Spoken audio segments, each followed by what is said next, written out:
दोस्तों, जब भी कोई पूछता है कि इंडिया की खोज किसने की थी, तो इंडिया के 80 से 90% लोग वास्को डी गामा का नाम लेते। लेकिन वास्को डी गामा तो पहली बार इंडिया में 1498 में आया था, जबकि इंडिया का नाम और इतिहास इससे हजारों साल पुराना है। तो दोस्तों, क्या है इस पूरे इंडिया का इतिहास, आइए इस वीडियो में जानते हैं। President of the Republic of India, Dr. Rajendra Prasad arrives to take the salute at the March Past. It's the first anniversary of the Declaration of the Republic, and detachments of India's forces marched down Delhi's Kingsway, surnamed after King George V's Durbar visit. March past by token units of India's fighting services was very smart Just back indeed. from London, Mr. Nehru There's ample evidence watches. that He's tradition was taking a being lead fully in trying to maintained. solve the Korea problem. But close Representatives at from hand, India's India most has famous her own regiments big were on problem, parade, Kashmir. many of them Till veterans that of is World War settled, II. India नमस्कार दोस्तों, India का इतिहास बताने से पहले आपको बता दूं कि वास्को डी गामा ने इंडिया को खोजा नहीं था, बल्कि वह केवल 1998 में पहला यूरोपियन था जो यूरोप से इंडिया के कैलिकट, जो अभी केरला के नाम से जाना जाता है, वहां तक की पहली सी रोड इस्टेब्लिश किया था। दोस्तों, अब आते हैं इंडिया के इतिहास पर। तो दोस्तों, इंडिया शब्द बनता है इंडस रिवर से, जिसे संस्कृत में सिंधु बोला जाता है। उस समय के फिनीशियन लोग जो जगह इंडस रिवर के आसपास रहती थी, वो उसे हिंदू नाम से बोला करते थे, और हिंदू को ग्रीक वर्ड ने इंडोई नाम से अडॉप्ट किया था। इसका मतलब था the land of Indus river, मतलब इंडस नदी के आसपास रहने वाली जगह। दोस्तों, इंडिया में जो सबसे पहली सभ्यता आई उसे इंडस वैली सिविलाइजेशन बोला गया, जिसे आज एंशिएंट सिविलाइजेशन बोला जाता है। दोस्तों, ये सभ्यता 3300 BC में इंडस रिवर के किनारे रहने आई थी, जो अभी पाकिस्तान, नॉर्थ वेस्टर्न इंडिया और नॉर्थन अफगानिस्तान है। दोस्तों, ये सभ्यता अपने एडवांस अर्बन प्लानिंग और ड्रेनेज सिस्टम की वजह से जानी जाती थी। इस सभ्यता के लोग हैंडीक्राफ्ट किया करते थे। दोस्तों, ये लोग इतने एडवांस थे कि इन लोगों ने मिलकर 160 किलोमीटर का रेलवे ट्रैक बना दी थी। दोस्तों, ये सभ्यता दुनिया की पहली मेजर सिविलाइजेशन मानी जाती है, जिनमें हड़प्पा और मोहनजोदारो जैसे फेमस सिटी भी शामिल थे। लेकिन दोस्तों, कहा जाता है ना कि changing is the rule of nature. दोस्तों, ये सभ्यता 1500 BC में क्लाइमेट चेंज की वजह से नष्ट हो गई। लेकिन इंडिया का सफर यहीं रुका नहीं दोस्तों। 1500 BC से यहाँ पर वैदिक पीरियड की शुरुआत हुई, जिनमें बड़े बड़े वेद जो संस्कृत में लिखे गए थे, और इन्हें इंडियन कल्चर का सबसे पुराना और लिखित ग्रंथ ही माना जाता है। दोस्तों, वैदिक पीरियड को भी 2 स्टेजों में बांटा गया। पहला वैदिक पीरियड जो 1500 से लेकर 1000 BCE तक चला। इस पीरियड में लिमिटेड एग्रीकल्चर शुरू कर दी गई थी और ऋग्वेद जैसी बड़ी वेद लिखी जा चुकी थी। दोस्तों, ऋग्वेद हमें बताता है कि अर्ली डेमोक्रेटिक गवर्नमेंट कैसी थी, और इसका एक असेंबली हुआ करता था जिसे सभा और समिति के नाम से बोला जाता था। दोस्तों, वैदिक पीरियड का दूसरा स्टेज 1000 BC से लेकर 600 BC तक चला। इसमें इंडो आर्यंस एग्रीकल्चर कमिटीज और कॉम्प्लेक्स सोशल और पॉलिटिक्स स्ट्रक्चर बना लिए थे।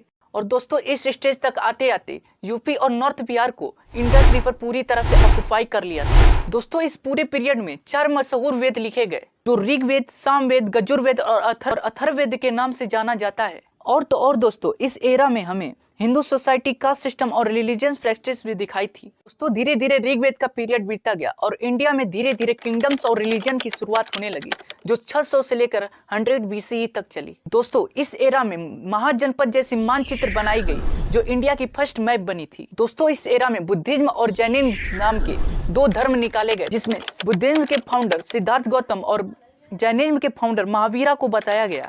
लेकिन दोस्तों, इन दोनों धर्मों की खास बात ये थी कि ये नॉन वायलेंस को प्रमोट करते थे। अभी इधर लोग रिलीजियस और कास्ट बनाने में बिजी थे, तभी इधर से शुरू होती है दोस्तों द मौर्यन एम्पायर, जो इंडिया की पहली पैन इंडिया एम्पायर बनी, और इस एम्पायर का कैपिटल पाटलिपुत्र को बनाया गया। दोस्तों, इस एम्पायर की खास बात ये थी कि ये 64 गेट और 570 टावर्स के साथ वुडन वॉल से कवर की गई थी।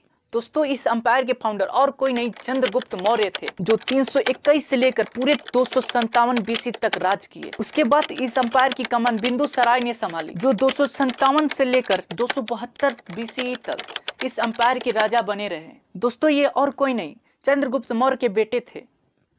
इसके बाद दोस्तों, इंडिया हिस्ट्री के सबसे फेमस रूलर अशोका ने इस एम्पायर की कमान संभाली, जो 272 से लेकर 252 तक इस पे रूल किए। इसके बाद दोस्तों, 252 से लेकर कई राजा आए और इस एम्पायर की कमान संभाली, और 185 में इस एम्पायर की एंड आ गई। इसके बाद 320 ईस्वी में शुरुआत होती है दोस्तों द गुप्ता एम्पायर की। दोस्तों, गुप्ता एम्पायर को इंडिया का गोल्डन एज माना जाता है।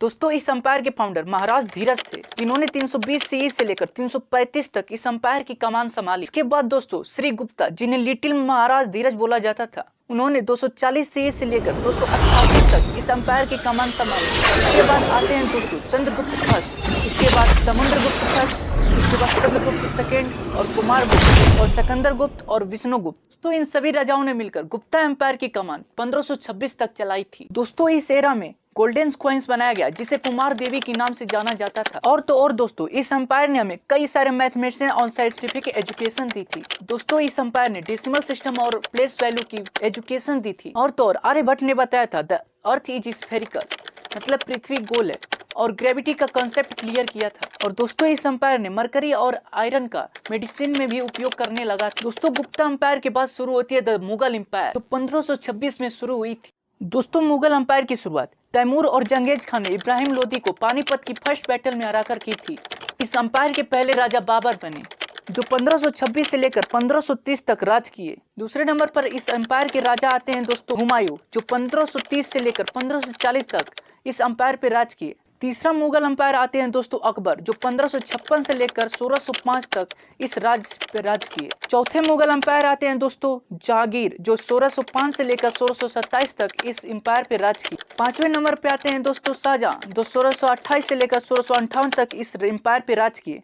ये अपने ताजमहल, रेड फोर्ट और जामा मस्जिद और आर्किटेक्चर की वजह से जाने जाते हैं। छठवां मुगल एम्पायर जो आता है दोस्तों वो है औरंगजेब, जो 1658 से लेकर 1707 तक राज किया और ये मुगल एम्पायर के अंतिम राजा थे। उसके बाद से एंट्री होती है दोस्तों ब्रिटिश की। दोस्तों ये ब्रिटिश कॉलोनियल एरा 1757 से लेकर 1947 तक चली। दरअसल दोस्तों ब्रिटिश कॉलोनियल ने 1757 की प्लेसी बैटल में हमें हराकर ज्यादातर जमीनें कब्जा कर ली थी। उसके बाद से दोस्तों हमारे इंडियन रिबेलियन ने 1857 में इंडिपेंडेंस की पहली लड़ाई। उसके बाद हमें 15 अगस्त 1947 को फ्रीडम मिला और 26 जनवरी 1947 को हमारा पूरा देश स्वतंत्र हो गया। तो दोस्तों ये थी इंडिया की स्टार्टिंग से लेकर स्वतंत्र इंडिया बनने की कहानी। अगर ये जानकारी पसंद आए तो सब्सक्राइब जरूर करें। जय हिंद दोस्तों।